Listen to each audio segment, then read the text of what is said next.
की तवज्जो चाहूंगा।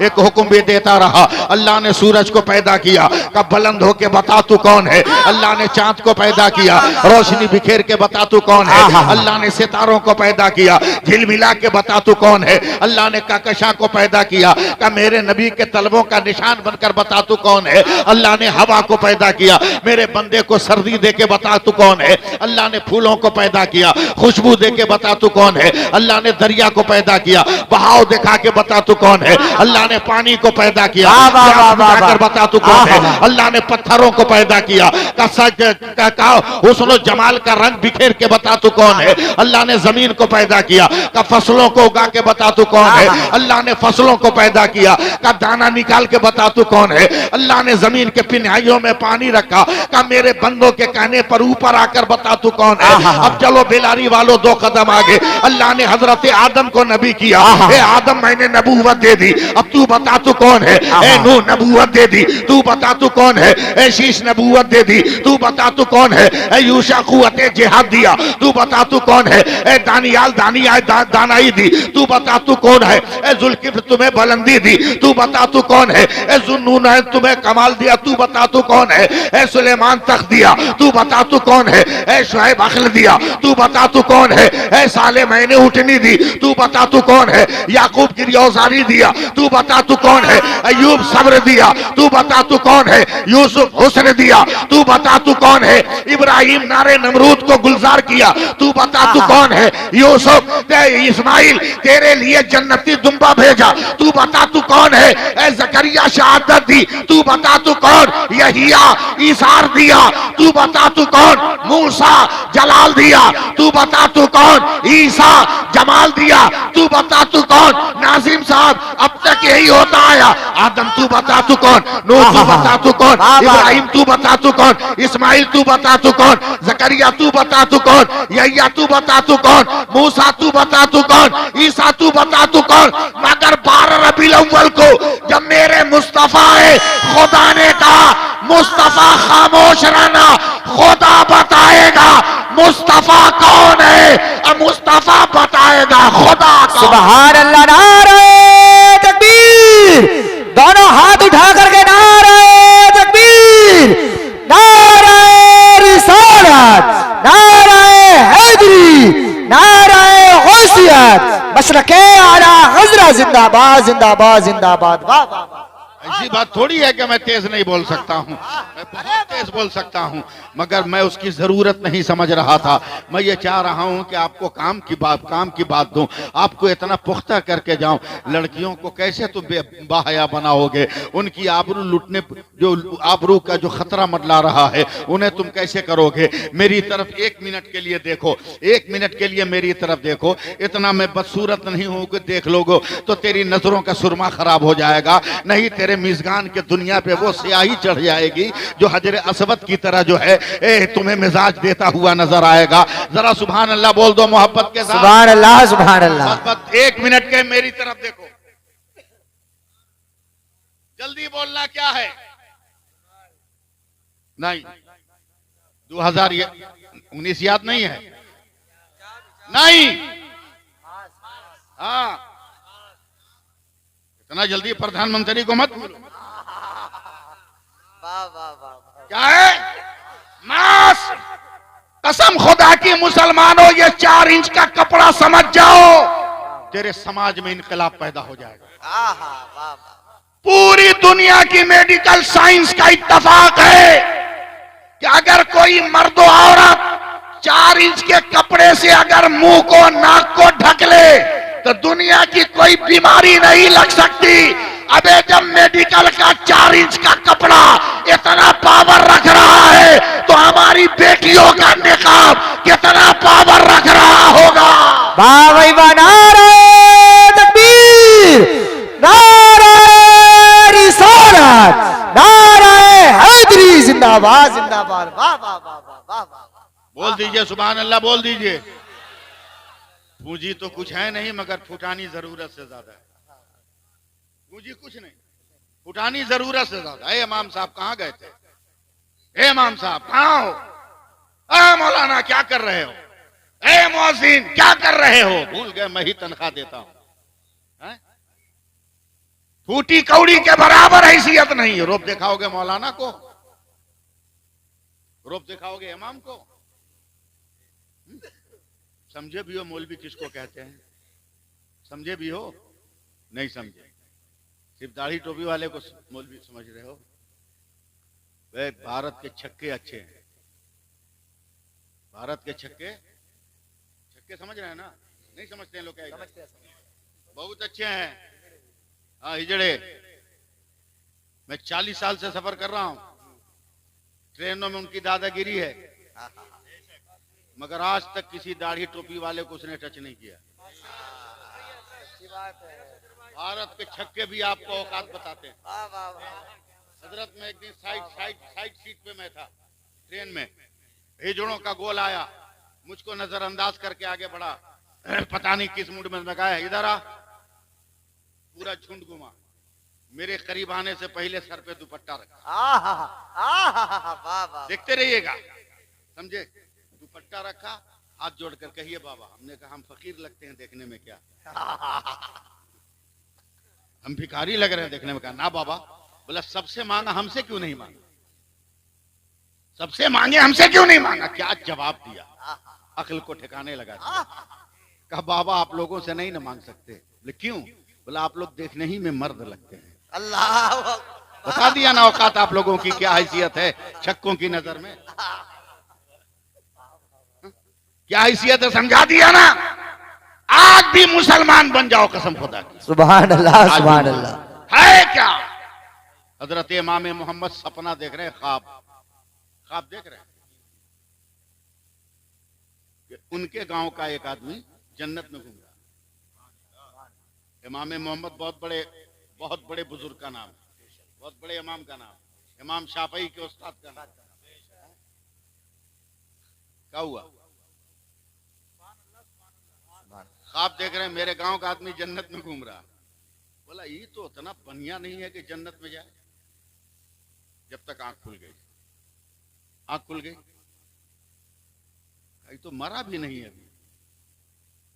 तो आज ही दिन में उसको देख रहे, उसकी तलाश शुरू किया, शाम तक पकड़ाया है। बोला तुम कौन सा अमल किया है कि जन्नत में है तू? बोला हम और जन्नत में। बोला हम सपना देखें, ख्वाब देखें कि तू जन्नत में है।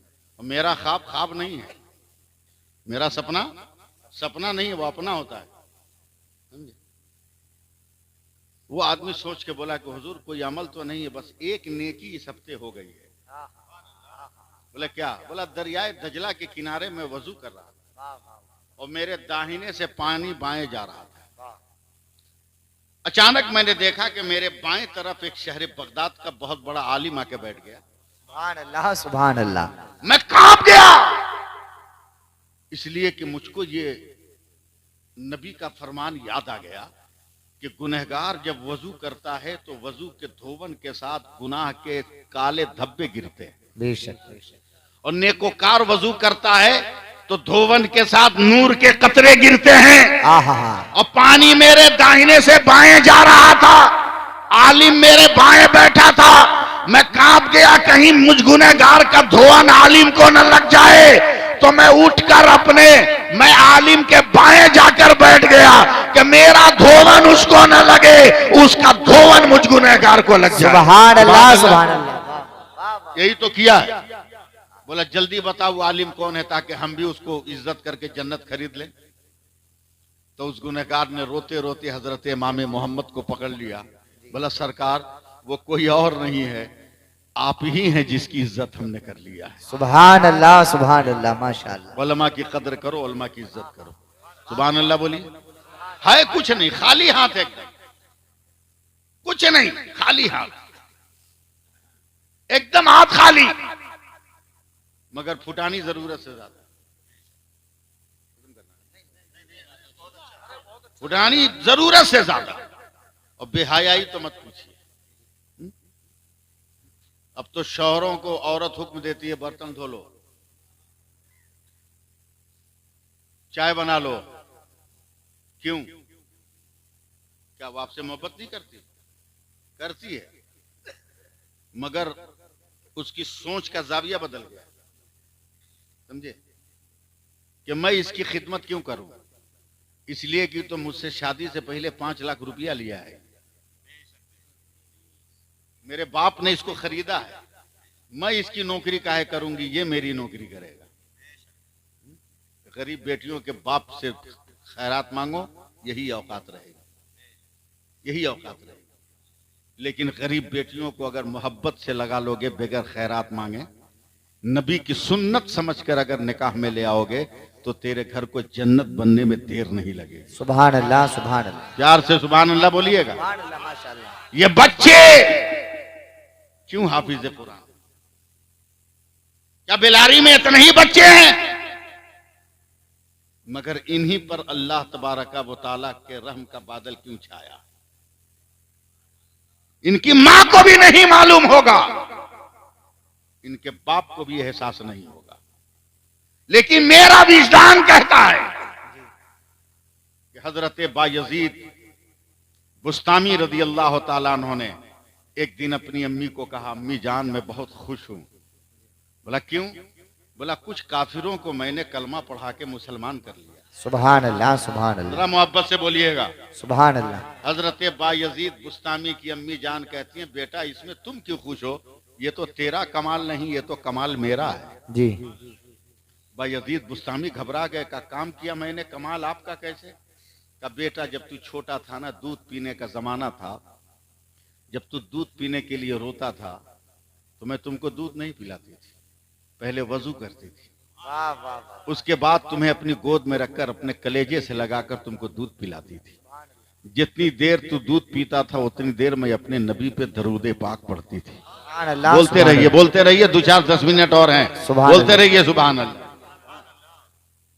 और दुआ के बाद, दरूद के बाद में दुआ करती है, मेरे परवरदिगार मेरे बच्चे ने मेरे दूध के जितने कतरे पिए, हर कतरे के बदले दर्जात बुलंद फरमा। सुभान अल्लाह।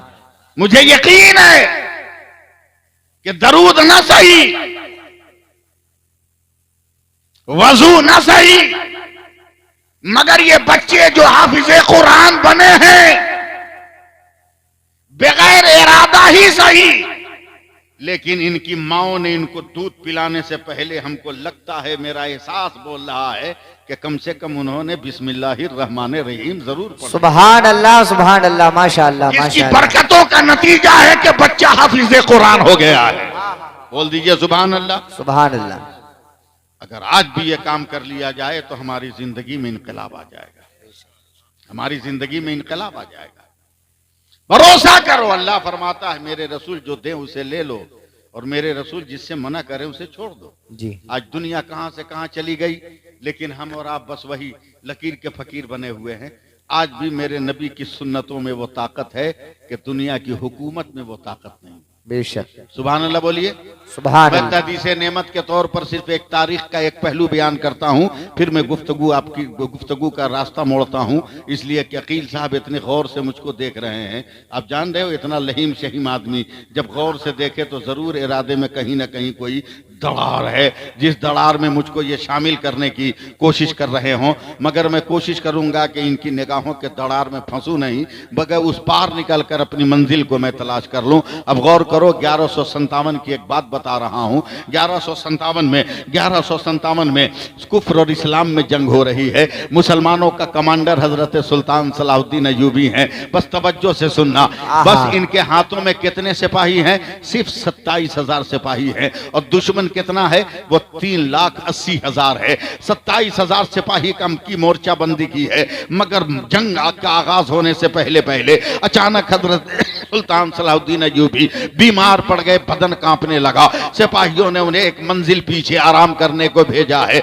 अपने नायब को असिस्टेंट को कमांडर बना दिया है। बताओ मुजाहिद की नजर मैदान जंग पर रहेगी कि नहीं रहेगी? बस सिर्फ देखिए मत, बल्कि कभी कभी तवज्जो भी दीजिएगा। सुल्तान सलाहुद्दीन अय्यूबी हर शाम को मुंतजिर है, अब कोई खबर आए, अब कोई खबर आए, मगर 4 दिन हो गए कोई खबर नहीं आई है। तो दिल की धड़कन बढ़ गई है, कहीं मेरे 27,000 3 लाख 80,000 की चक्की में पिस तो नहीं गए गए हैं, न जाने उनका क्या हाल है। 5वें दिन सुबह सुबह सुल्तान सलाहुद्दीन अय्यूबी मैदान जंग में जब कदम रखते हैं तो देखा 27,000 को जिस मूर्छे पे लगाया था वो सब डटा हुआ, एक जख्मी भी नहीं हुआ है। जोर से उन्होंने सदाए तकबीर बुलंद की, कहा नारे तकबीर। मजमे ने अल्लाह अकबर का जवाब दिया है और अपने कमांडर की आवाज पहचान कर जंग में जोश और जज्बे का दरिया बहा दिया है। शाम जब हुई है, जंग का खात्मा जब हुआ है, सुल्तान सलाहुद्दीन अय्यूबी ने 27,000 को जमा करके रखा। सिपाहियों तेरी जुरत को सलाम, सिपाहियों तेरी बहादुरी को सलाम, सिपाहियों तेरे इस्तिकलाल और हिम्मत को सलाम। तू मैदान जंग में जाता था तो तू तलवार ने आम से निकालता था तो कुफ्र दुम दबा के भाग जाता था, मगर आज 5 दिन हो गए तुम्हें पता क्यों नहीं मिली है? तो सिपाहियों ने कहा सरकार हम कोशिश कर रहे हैं मगर कामयाबी नहीं मिलती। तो सुल्तान ने गुस्से में कहा था यह मुसलमानों की शान नहीं है कि मुसलमान कोशिश करे और कामयाब ना हो। ये जब जब कोशिश किया है तब तब मुसलमान कामयाब हुआ है। अगर कोशिश के बाद भी कामयाबी नहीं मिली है तो सर्वे करो किसी से गुनाह तो नहीं हो रहा है। बिल्लारी वालों 2 मिनट मुझे बर्दाश्त करो। सारे सिपाही सर जोड़कर बैठे हैं। बड़ी देर के बाद एक सिपाही ने कहा सरदार एक गुनाह तो हो रहा है, एक खता तो हो रही है। कहा क्या? का दुश्मन इतना बदमाश है, सुबह सवेरे हमला कर देता है। आधे लोग हम लोग दुश्मन को रोकते हैं, आधे फजर की नमाज पढ़ते हैं, फिर जो नमाज पढ़ रहे हैं वो दुश्मन को रोकते हैं, और जिन्होंने नमाज नहीं पढ़ी है वो आकर नमाज अदा करते हैं। इस बीच किसी तरह कुल्ली वगैरह करके दांतों पे उंगलियां मल के हम वजू कर ले रहे हैं। हुजूर 4-5 दिन हो गए आज तक हमने मिसवाक नहीं किया है। नबी की एक सुन्नत छूटती चली जा रही है। सुल्तान सलाहुद्दीन नबी ने आंखें को बंद किया है और कहा कल फजर की नमाज पढ़ लेना, मगर कल भी मिसवाक मत करना, जैसे रोज वजू करते हो कर लेना। 6ठे दिन सिपाही तैयार हैं फजर की नमाज पढ़कर अब कमांडर का ऐलान हो तो हथियारों पर जोर आजमाई की जाए। अचानक सुल्तान ने ऐलान किया है सिपाही चलो मैदान में। हर सिपाही हथियारों की तरफ दौड़ा तो सुल्तान ने डांट कर कहा खबरदार आज कोई तलवार नहीं उठाएगा, आज तरकशो कमान नहीं उठाएगा, खंजर नेज़ा और भाला नहीं उठाएगा। बोला सर फिर कैसे जंग होगी? कहा 27,000 अपनी अपनी मिसवाक लेकर मैदान में चलो। 27,000 सिपाही अपनी अपनी मिसवाक लेकर मैदान में जा रहे हैं। बिल्लारी वालों जरा अपने आप को बेदार करो, बहुत बड़ी बात ये सैफुल्लाह लिमी का के जा रहा है। 27,000 के हाथों में मिसवाक की लकड़ी थमा दी है। का सब लाइन लगा के बैठ जाओ। सारे सिपाही बैठ गए। का सबका हाथ एक साथ दांत पे चलना चाहिए। वाह वाह वाह। 27,000 के हाथ दांत पे चलने लगे।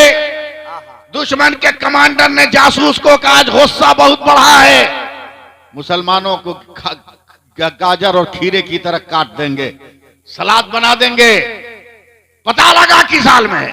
जासूस आया और से देखा, ये प्रैक्टिस कभी देखा ही नहीं था। मैदान जंग में ये आइटम देखा ही नहीं था। हैरानो परेशान ये मैदान जंग में कौन नक्शा है। कुफ्र के दिमाग ने न जाने क्या फैसला किया, दौड़ा दौड़ा पहुंचा। का कमांडर खैरियत चाहते हो तो भागो वरना आज कल्याण नहीं है। बोला क्या हुआ? का कल तक तो मुसलमान तलवारों से मुकाबला कर रहा था, मगर आज इतना गुस्सा में है कि दांत को तेज कर रहा है। जो पकड़ाएगा कच्चा चबा जाएगा, जो धरा जाएगा हड्डियों समेत कुड़कुड़ा के रख देगा। का बेवकूफ कहीं दांतों को तेज किया जाता है। 1157 की तारीख उठाओ, कुफ्र का कमांडर दौड़ा दौड़ा आया और जब दांतों पे लकड़ियों की पालिश देखा है, इस्लाम का चमकता हुआ रंग देखा है, पलट के गया भागो। लोहे की तलवार को रोकना आसान है मगर किरदार के वार को रोकना आसान नहीं है। भागो। 2 मिनट में मैदान जंग से 3,80,000 दुश्मन भागे हैं। तो सुल्तान घोड़े के पीठ पे चढ़ के ऐलान करते हैं सिपाहियों गवाराना, मैदान जंग में फतह तेरी ताकत ने नहीं दिया, मेरे मुस्तफा की सुन्नत ने। सुभान अल्लाह सुभान अल्लाह। नारे तकबीर, नारे रिसालत, नारे हैदरी, नारे गौसियत, मसलके आला हजरत जिंदाबाद जिंदाबाद जिंदाबाद। दीन के किला को बचाओ, दीन के किला को बचाओ नहीं बोल सकते हो। बेचे अलिफ वाओ बचाओ। कोई बहुत बड़ा जुमला थोड़ी मैंने कहा। दीन के किले को बचाओ। इसलिए कि मदरसा वो जगह है जहां नमाज पढ़ने का तरीका बताया जाता है। बेशक। मस्जिद वो जगह है जहां नमाज पढ़ी जाती है, हैं? और मदरसा वो जगह है जहां तरीका सिखाया जाता है। इसीलिए बुजुर्गान दीन कहते हैं कि मस्जिद अल्लाह का घर है, मदरसा रसूलुल्लाह का घर है। मदरसा रसूलुल्लाह का घर है। मैं तो पहली बार बिलारी आया, मैं नहीं जानता कि आपके जेब में पैसा है कि नहीं। इतनी रात को घर से कौन पैसा लेके आएगा? मगर दो चार आदमी अगर हों, दारुल उलूम